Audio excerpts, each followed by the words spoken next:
The 17th and early 18th centuries saw one of the darkest periods in Scotland's history when the witch hunts took place. Men, but mostly women, were accused of witchcraft and sorcery, conversing with the devil, making neighbours and animals sick, and even causing death. The town of Forfar in Angus didn't escape these hunts, and although it's recorded around 42 people were accused, the number could be much higher. The first alleged witch to be accused in the town was Griselle Simpson. She was placed in the old Tolbooth prison following a short time in the parish church steeple, where she was watched constantly, so candles had to be brought in for those keeping an eye on her. What was unusual was that male prisoners, including murderers, weren't watched in the same way as Griselle. This watching and waking of the women accused of witchcraft was a form of torture.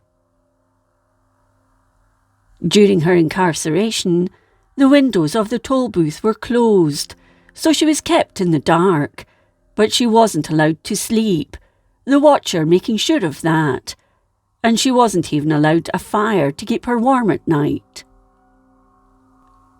Shortly before her execution, Forfar Town Council paid 15 shillings for a length of rope for the down-netting of Griselle Simpson at the high window of the toll booth. However, there is no record of any trial for her. Following her death on 19th August 1661, the town council paid 6 shillings for a grave for her in what was known as the Playfield, but she wasn't buried that day. Instead, on Sunday 8th September, 2 men were sent to get her parents to bury her, so where her body was in the meantime is unknown. A week after Griselle's burial, another Forfar woman stood accused of being a witch. She was Isabel Shirey, who confessed she was in league with the devil. Confessions were usually drawn out by the local parish minister, Alexander Robertson, who visited the accused while incarcerated, along with several noblemen from the area. These were usually the baillie, the town clerk, the provost, councillors and local landowners. Many of the accused suffered at the hands of their confessors. Often they were tortured in order that a confession could be obtained.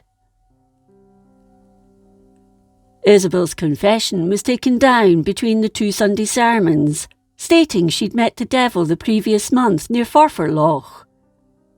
She then named other locals who'd been present. These were John Taylor, Helen Guthrie, Mary Rind, Elspeth Alexander, Janet Stout and Janet Howitt, Helen Guthrie's 13-year-old daughter. In her statement, she claimed that she and the devil had conspired to kill a man called George Wood, the local baillie, by braying to powder 2 toads' heads and 1 piece of one dead man's skull and 1 piece dead man's flesh, which the devil perfumed. It was known she'd quarrelled with the baillie. A pan had been removed from her house in lieu of an unpaid local tax. She said that when he had visited her, she'd poured the powder into his drink, and he consequently died. Isabel faced trial in November 1661. On 21st and 23rd, she was brought before her judges, Patrick Cairncross of Balmashanner, David Hunter of Burnside, Thomas Hunter of Rastenneth, Gideon Guthrie of Halkerton, Sheriff Depute Alexander Guthrie of Carsbank, local landowners and magistrates, as well as Provost Alexander Scott, Baillie David Dixon and Baillie Thomas Guthrie. She was found guilty of the abominable crime of witchcraft. Rope was purchased for the strangling of Isabel Shirey and drawing her through the fire. The council paid 12 shillings for that, and another 16 shillings for one tar barrel, often used to burn the body, rather than actually tarring the witch alive. 2 days after Isabel's confession, Elspeth Alexander and Janet Stout had their confessions extracted. Elspeth was married to John Moffat and confessed that she'd attended a meeting of witches at Petterdon 3.5 years previously, where Isabel, Helen, the 2 Janets, and John had attended. It was during this meeting that all 3 of them received their devil's mark from Old Nick himself. They were also given new names at this meeting. Elspeth was given the name Alison, Isabel the Horse, Helen the White Witch, and Janet Howard became the Pretty Dancer. John was given the name Beelzebub. However, Janet Stout for some reason had forgotten the name she'd been given. To the interrogators this meant one thing: they had renounced their baptism and had instead made a covenant with the devil. Elspeth and Janet Stout went on to admit to another meeting a month later at Now's, where Janet served ale to those assembled as they ate with the devil. A third meeting was said to have been held in nearby Kirriemuir, when Mary Rind was also welcomed into the coven and given the name Devil's Daughter. On 17th December 1661, Helen Cuthell, Helen Guthrie, Elspeth Alexander and Isabel Smith appeared, although Helen Guthrie's trial didn't take place until the following December. The same men were present with the addition of the Sheriff Depute. That same day, Janet Stout and Janet Howard had their confessions reaffirmed. Janet Howard, believed to be around 13 years old, confessed that she was initiated on Inch in Forfar Loch. She stated Isabel Shirey had introduced her to the devil and confirmed the meeting at Now's. She said that at that meeting, the devil had kissed her and nipped her on the shoulder, causing her some pain, until she next saw him 6 weeks later, when he nipped her again at the same point, and the pain disappeared. She also said she'd seen her mother having sex with a man all dressed in black, whom she believed to be the devil. At a meeting of the town council on 17th December, the watch on the accused was changed, and instead of 6 men watching them, 3 would now do that in the upper toll booth, making sure they were checked every 3 hours, stopping them from sleeping. Bearing in mind this was December, all the candles were removed, and the fires weren't to be lit, forcing the prisoners to live in horrific conditions. The central person in all of this was Helen Guthrie, wife of James Howard. She confessed on 25th September 1661 that she was a very drunkensome woman, a terrible curser, and had led a wicked life. She told the presbytery that she'd been a witch for 14 years, having learned sorcery from Janet Galloway in Kirriemuir, and was proud of the fact that her curses worked on those who crossed her. She also believed she could tell a witch by supernatural powers and blood on a paper, and she threatened the minister that if he took these papers from her, then the whole borough would suffer. She named 30 of the 42 or so suspects, and stated that Janet Stout had harmed John Cooper, and that John Taylor had hurt Andrew Watson. She also claimed that the devil had tried to rescue her from prison on 15 September instant about midnight. She said he'd picked her up off the ground by 3 or 4 feet, but that the night watchmen had struck at her with their swords and did prevent it. The 3 men corroborated her story that this was indeed what had happened. Janet's daughter was also imprisoned, simply for being her daughter. If she was a witch, then Janet would be one too. On 28th October 1661, Helen went on to name other witches and had another confession. These included Elspeth Bruce of Co.AG, who'd asked the devil to help her find out who'd stolen cloth from her, Isabel Smith, Catherine Wallace, George Ellis, and Andrew Watson. She also stated she'd killed her 6-year-old half-sister, Margaret Hutchison. She stated that in around 1658, she and 10 other witches had danced in Forfar kirkyard, with the ground being lit up by fireflies. George Ellis and Isabel Shirey, she said, had sung songs in the presence of the devil in the shape of a black-ironed-hued man. That night, she said, they had desecrated a grave of an unbaptized child with Watson cutting off the feet, hands and buttocks, and made them into a pie. The year after this, they were joined by Helen Alexander, Isabel Smith and Catherine Wallace, but were disturbed, so fled.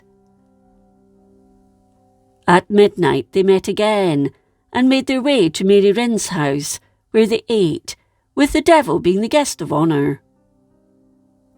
Some of them visited brewer John Binney, but he wasn't happy about being disturbed after midnight, so sent them packing. Alexander Hay supplied them with whisky instead. Hay has a story of his own. It was Hay who hired noted witchfinder John Kincaid. He became notorious in East Lothian as being the witch pricker, that is, the man who found the devil's mark on the bodies of accused witches. This was said to be a blemish or mark. Even birthmarks were targeted on the skin that would feel no pain and, when pricked, would release no blood. The suspect would be stripped to the waist, or even completely in some cases, her hair shaved off, and she would stand in front of a panel of men while she was pricked all over her body with a long thin iron pin forced deeply into her skin. He was brought up to Forfar from Tranent in September 1661 and prodded Catherine Porter, an old blind woman, and Christian White. Catherine was poked with 2 preens, as they were known, newly purchased for Kincaid's use. These iron preens were 3 inches long and forced up to their necks into the old woman in order to find the devil's mark. The zealousness of Kincaid in carrying out his task can't be underestimated, especially when you consider that he was paid for each pricking he undertook. The more witches he discovered, the more he was paid. He apparently did his work so well, he was made a freeman of the borough, but just 6 months later, he fell out of favour and found himself in the old Tolbooth in Edinburgh, accused of great abuses, whereby in all probability many innocents suffered. If pricking, waking and being kept in horrendous conditions didn't force a confession, the branks were pulled out. This was a small iron band with a barb that was placed in the mouth and attached to the wall by a short chain, meaning the suspect could neither sleep nor speak. It also stopped them from drinking, and it was believed only a thirsty witch would confess.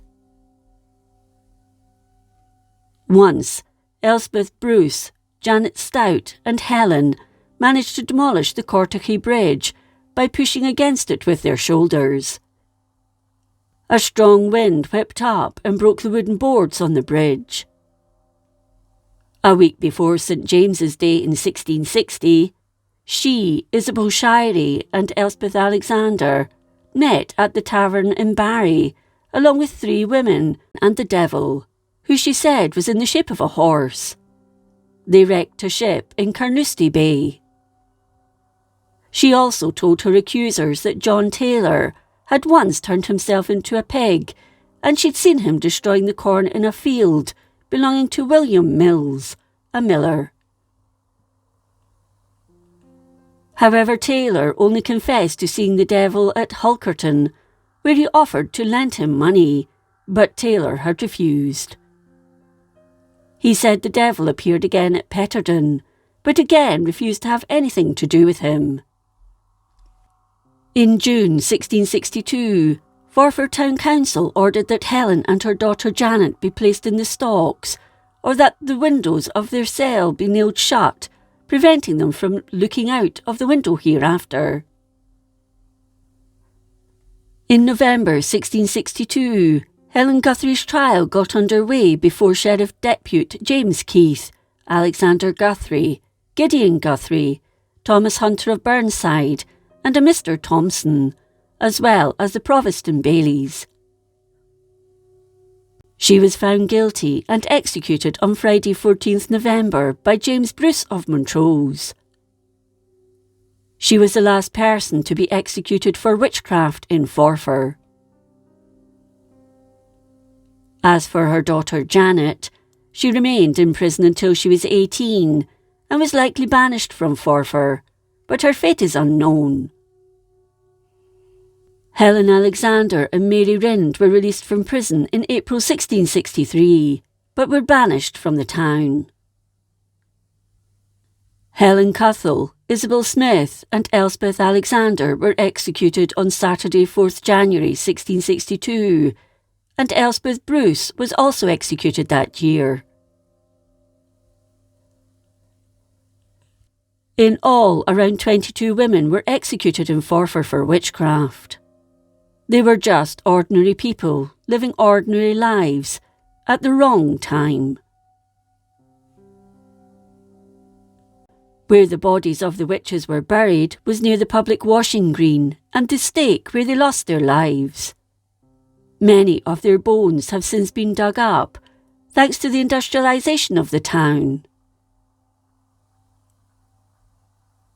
But who was behind the Forfar witch hunts? The answer lies with the local minister at the time, Alexander Robertson. However, his overzealousness in finding witches saw his downfall. When he was removed as minister by the Privy Council in 1662, so the witch hunts ended immediately. Forfar remembers its witches with a memorial by the banks of Forfar Loch.